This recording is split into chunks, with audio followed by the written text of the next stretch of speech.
What's up, guys? It's Scott with Will Ball for Soup, and I am back. My parents are visiting me this weekend, and I thought a good idea for a video would be to talk about the problems that they have with paintball. So this video is going to be about why my parents hate paintball, and maybe why your parents hate paintball too.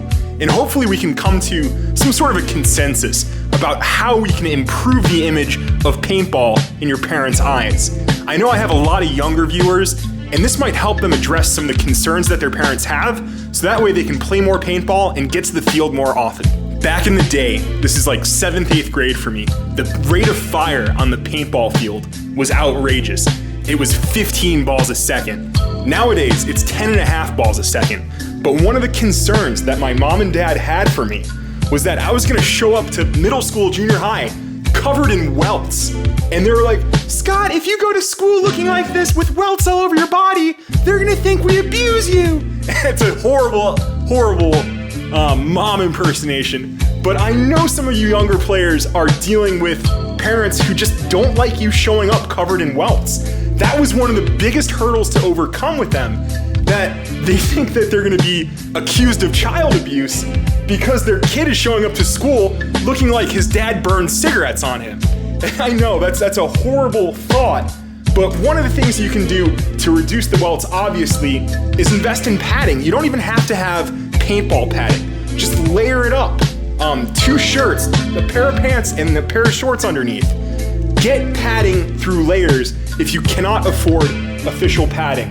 But for sure, the number one reason why my parents hate paintball is because of the welts. And even my dad, he's like, I can't show up to a board meeting covered in welts. They're gonna think I'm doing some crazy stuff on the weekend. So welts and preventing welts is their first reservation about why they hate paintball. The second major reason why my parents were against paintball was because it was way more expensive than any other sport that I was involved in. Trying to play paintball competitively without any sort of sponsorship is tough. Back in the day, a case of paint was like $75, and that's just for mid-grade. I know some people are still paying that today, and it's rough, but you gotta be resourceful. You gotta reach out to your local field and say, I love this game. I wanna play as often as I can. Is there anything I can do around here to help?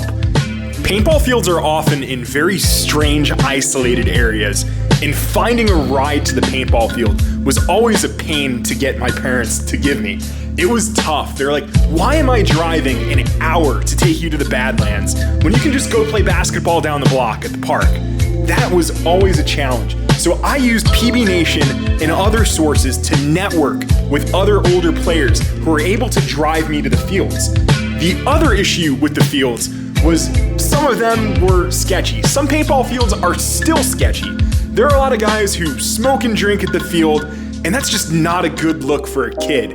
I know my mom in particular, she always had this bias for people with long hair, and I ended up on a paintball team with like 4 other guys who had long hair. And she's like, Scott, I don't like those people. They're a bad influence. They still have this vibe that paintball culture is just a negative influence. When I was playing football and basketball, those guys were wearing collared shirts, buzzed hair, and those were the type of people who my parents wanted me to be around. But then I started hanging out with guys with long hair wearing Metallica and death metal Black Dahlia Murder t-shirts, and that scared them. I wonder if you guys are having that same problem. They just really think the paintball culture is dirty and it was a bad influence. But to counter that, I kept my grades up. In high school, I finished with like a 3.5. College, I finished with a 3.8. So staying strong in school while playing paintball helped overcome the fact that some of these paintball fields and some of the paintball people aren't exactly as presentable. This also falls on the players themselves, the older players. If you're gonna have a smoke at the field, if you're gonna drink at the field, try and do it away from the kids. I know it's hard. I know you want a beer at the end of the day, or a beer in between points even, but just try and maintain that clean-cut image. That's gonna keep kids involved in the sport, and that's gonna keep parents from having reservations. By the time I got my driver's license, I was so hyped that I was able to provide rides to the field for my friends who weren't 16 yet. And that's when things started turning into paintball twice a week. So I know everyone out there who's not old enough to drive, you might be struggling, but I can tell you that things do get better once you get your driver's license. Now for me, I've given up on playing paintball with my dad, but I want to ask you guys, what do your parents think about paintball? Before Planet Eclipse started releasing spool valve guns, in the days of the Ego 7 and the Ego 8, those markers were super loud, and my mom was paranoid that I was gonna lose my hearing or have impaired hearing because I was shooting an Ego 8 in an indoor field. And to be honest with you, yes, those markers were super loud. And she was like, Scotty, you gotta wear some earplugs, which is absolutely absurd.